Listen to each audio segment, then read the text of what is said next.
সুপ্রিয় দর্শক মণ্ডলী, আসসালামু আলাইকুম। শুরুতে সবাইকে আন্তরিক শুভেচ্ছা জানিয়ে শুরু করছি আমার আজকের ব্লগটি।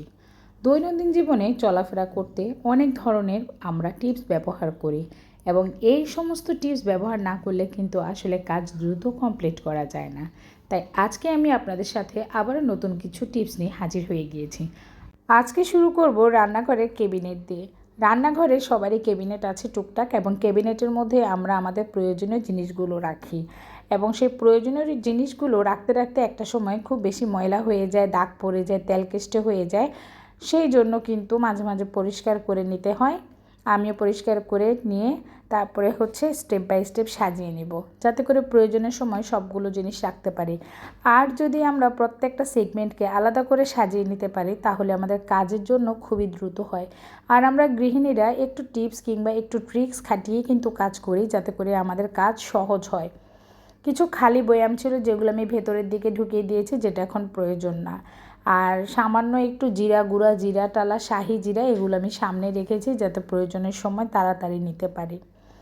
এবং নিচের যে স্টেপটা, এটা সম্পূর্ণটাই আমি চা, গ্রিন টি, চিনি, দুধ দিয়ে সাজিয়েছি, যাতে করে আমার যে চা খাওয়ার যে সেগমেন্টটা সেটা তাড়াতাড়ি আমি নিয়ে কাজ করতে পারি। প্রত্যেকটা সেগমেন্ট যদি আলাদা আলাদাভাবে সাজানো যায় তাহলে কিন্তু কাজের ক্ষেত্রে দ্রুত হয়। আমার 2 নাম্বার টিপস রান্নাঘরে যে পাতিলগুলো আমরা রাখি সেগুলো কোথায় রাখি। দৈনন্দিন জীবনে ব্যবহারের পাতিলগুলো আমরা যেখানে রাখবো সেখানে অবশ্যই ন্যাপথলিন দিয়ে রাখবো, যাতে করে তেলাপোকা কিংবা দুর্গন্ধ না হয়। 3 নাম্বার টিপস রান্নাঘরে একটা ঘড়ি অবশ্যই রাখবেন, যে ঘড়িটা দিয়ে আপনি সময় দেখে কাজ করতে পারবেন। যেহেতু আমরা খুবই ব্যস্ত মা, তাই আমাদের রান্নাঘরে একটা ঘড়ি থাকা দরকার। 4র্থ টিপস ডিমের খোসা। এগুলো কোথায় রাখবেন? যারা ছাদ বাগান করি কিংবা বারান্দা বাগান করি তাদের জন্য খুবই প্রয়োজনীয় বা উপকারী একটা জিনিস।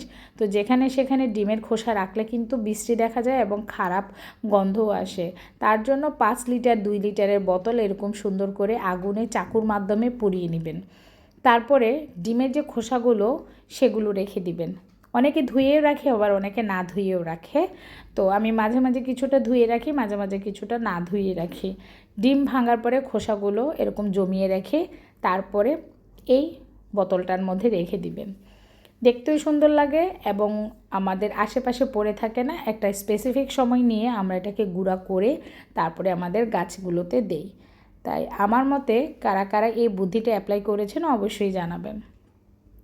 আমি তো 5 লিটারের একটা বোতলের মধ্যে এভাবে ফুটো করে ছিদ্র করে ডিমের খোসাগুলো রেখে দিই সুন্দর করে। পরবর্তী টিপস রড। রড দিয়ে কাউকে মারবো না। এই রডের কাজ আমরা যে কড়াই ব্যবহার করি সে কড়াইগুলো কোথায় রাখবো। অনেকের বাসায় কিন্তু এরকম হ্যাঙ্গিং রড থাকে যেটা একটু বেঁকানো।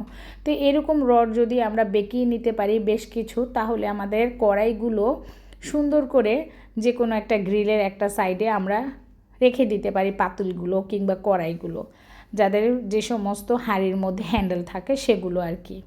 তো আমি এরকম 2টা রড বাকিয়ে এনেছিলাম এবং সেগুলোর মধ্যে আমি আমার কড়াইগুলো সবসময় রাখি। তো আমার নিত্য নতুন টিপসগুলো যদি আপনাদের কাছে ভালো লাগে এবং মনে হয় যে আপনাদের উপকারে আসে, অবশ্যই লাইক, কমেন্টস এবং শেয়ার করবেন। আর নতুন আপু ভাইয়েরা যারা আমাকে দেখছেন, আমার নতুন নতুন ভিউয়ার্সরা, তারা অবশ্যই কমেন্টসের মাধ্যমে ভালোবাসা জানাবেন। এখানে এখন চিরুনি দিয়ে আমি ঝাড়ুর চুল আঁচড়াচ্ছি। ভাবছেন মাথা নষ্ট হয়ে গিয়েছে? আরে না, নতুন একটা ঝাড়ু এনেছিলাম, এত বেশি ফুল ঝরছে যে ঝাড়ুই দিতে পারছি না। ময়লার চাইতে ফুলে বেশি ঝরে। আর এখন এই শীতের সময় ঝাড়ু ভিজালে শুকাতে চাইবে না কিংবা ঝাড়ুটা নষ্টও হয়ে যেতে পারে। আপনি যদি চিকন দাঁতের কোনো চিরুনি থাকে সেটা দিয়ে সুন্দর করে এরকম ঝাড়ুটাকে আঁচড়ে নিতে পারেন।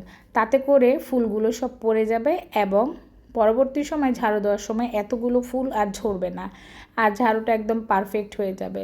তাই একটু সময় করে যত্ন করে ঝাড়ুটা আঁচড়িয়ে নিলে আমরা এই সমস্যা থেকে সমাধান পেতে পারি।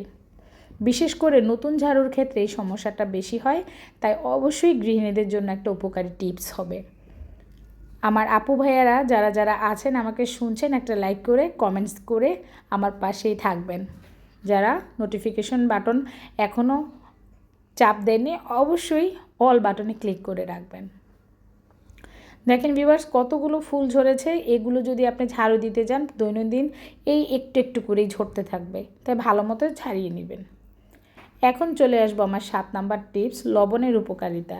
লবণের উপকারিতা এর আগেও আমি শেয়ার করেছি, তবে আজকেও আবার শেয়ার করছি। পুঁতা নিয়ে নিয়েছি। পুঁতার মধ্যে আমি লবণ দিয়ে আমাদের ঘরের ছুরি কাঁচি যা আছে দা বটি সবই ধার করে নিতে পারবো। আমার ছুরিটা কিন্তু কিনেছি 1-1.5 বছর হয়ে গিয়েছে, এখনও চকচক করছে। আর আমি এভাবেই কিন্তু ধার করি। লোক কোথায় পাবো বলেন ধার করতে? এত ঝামেলা না করে ঘরোয়া কিছু টিপস কিন্তু আমরা অ্যাপ্লাই করে আমাদের দৈনন্দিন জীবনে কাজকে সহজ করতে পারি। এখানে আমি একটা শসা কেটে দেখাচ্ছি, খুব অনায়াসে কেটে ফেলতে পেরেছি। দেখছেন ভিউয়ার্স কি সুন্দর চকচক করছে আমার ছুরিটা। এরকম করে সেম ওয়েতে আমি আমার বটিটা এখন পরিষ্কার করে দেখাবো। রান্না বান্না করতে গেলে আমাদের তরকারি প্রয়োজন হয়, আর এই সমস্ত কুটাকাটা করতে বটিটা অবশ্যই প্রয়োজন পড়ে। আর বটিটাতে যদি দাগ থাকে দেখতে খুবই অড লাগে, সেই জন্য মাঝে মাঝে ক্লিন করে নিতে হবে। যাদের হেল্পিং হ্যান্ড আমার হেল্পিং হ্যান্ডের মতো বেকা মানে ঘাটতেরা, তাদেরকে সাহায্য করার জন্য আমি মাঝে মাঝে নিজেই কাজ করি কিংবা তাদের দিয়েই করাই।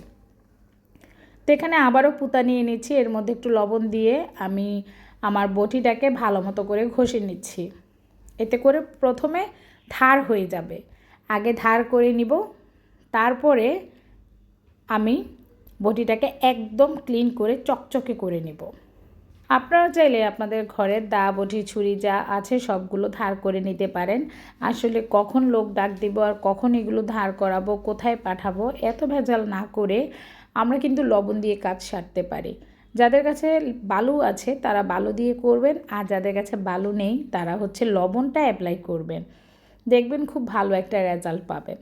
তো আমি দায়ের মানে বটির দোনো সাইডে সুন্দর করে ধার করে নিচ্ছি ফার্স্টে। তারপরে এখন আমি একটা ট্রিক্স দেখাচ্ছি, সেটা হচ্ছে আমাদের প্রত্যেকের ঘরেই হারপিক থাকে বাথরুমের কাজের জন্য। তো এই হারপিকটা যদি আপনি আপনার এই বটিটার উপরে দেন তখন দেখবেন কি ম্যাজিকটা হচ্ছে। আমি একটু দিয়ে নিচ্ছি, তবে ভালো রেজাল্টের জন্য চাইলে আপনারা 1-2 মিনিট ওয়েট করতে পারেন। আমি দিয়ে মাত্র 30 সেকেন্ড ওয়েট করে একটা মাজনি নিয়েছি এবং সেই মাজনিটা দিয়ে আমি সুন্দর করে ঘষা মাজা শুরু করে দিয়েছি এবং সাথে যুক্ত করে নিয়েছি লবণ বাবাজি। আপনারা এরকম লবণ দিয়ে দিবেন। লবণ দিলে যেরকম মাছ দেখবেন তেলে বেগুনে জ্বলতে থাকে, লাফাইতে থাকে, সেরকম হচ্ছে বটির মধ্যে আপনারা একটু লবণ দিয়ে দেখবেন যে কি কামালটা হচ্ছে। ভিউয়ার্স আমার বটি কিন্তু একদম নতুন এবং চকচকে হয়ে গিয়েছে, আপনাদের সামনেই কিন্তু প্রমাণটা দেখিয়ে দিলাম।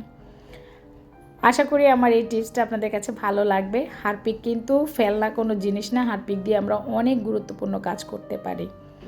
আমার পরবর্তী টিপস হচ্ছে মুড়ি। যারা মুড়ি এনে রাখতে পছন্দ করেন, মুড়ি খান কিন্তু হঠাৎ করে মুড়ি নরম হয়ে গিয়েছে, নেতিয়ে গিয়েছে, তখন কি করবেন? তখনকার টিপসটা হচ্ছে ফেলে না দিয়ে, অপচয় না করে আপনি কিন্তু সুন্দর করে ওভেনের মধ্যে 1-2 মিনিট দিয়ে এটাকে গরম করে নিতে পারেন, নয়তো বা হচ্ছে চুলার মধ্যে একটা কড়াই দিয়ে ভেজে নেবেন। যাদের বাসায় ওভেন আছে তারা তো ওভেনেই 5 মিনিট গরম করে নেবেন, 5 মিনিট না 2-3 মিনিট দিলেই হয়ে যায়। আর যাদের বাসায় ওভেন নেই তারা এরকম কড়াইতে মুড়িগুলো দিয়ে সুন্দর করে নাড়িয়ে নেবেন, এতে করে কিছুটা মুড়ি দেখবেন ভাজতে ভাজতেই একটু নেমে গিয়েছে। আর তখনই আপনারা মুড়িটা একটু চেপে দেখবেন যে মুচমুচে হয়েছে কিনা। তো আমি একদম প্রমাণস্বরূপ দেখাচ্ছি, সত্যিই কিন্তু মুড়ি একদম মুচমুচে হয়ে গিয়েছে। তো ভিউয়ার্স আমার পরবর্তী টিপস হচ্ছে ভাত। সকালে ভাত রান্না করলে রাতে যদি থেকে যায়, যাদের ঘরে ওভেন থাকবে না তারা হচ্ছে এরকম হাঁড়িটা চুলায় দিয়ে দিবেন, একটু সামান্য পানি দিবেন এবং হাত দিয়ে এরকম ছাড়িয়ে দিবেন, এরপরে দমে রেখে দিলে ভাত একদম সকালের মতো ঝরঝরে হয়ে যাবে। তো ভিউয়ার্স আমার আজকের টিপসগুলো আপনাদের কাছে কেমন লেগেছে আমি জানি না, অবশ্যই কমেন্টসের মাধ্যমে জানাবেন যদি ভালো লেগে যায়। আর এখানেই বিদায় নিচ্ছি, সবাই ভালো থাকবেন, সুস্থ থাকবেন, পরবর্তী ভিডিওর আমন্ত্রণ জানিয়ে আল্লাহ হাফেজ।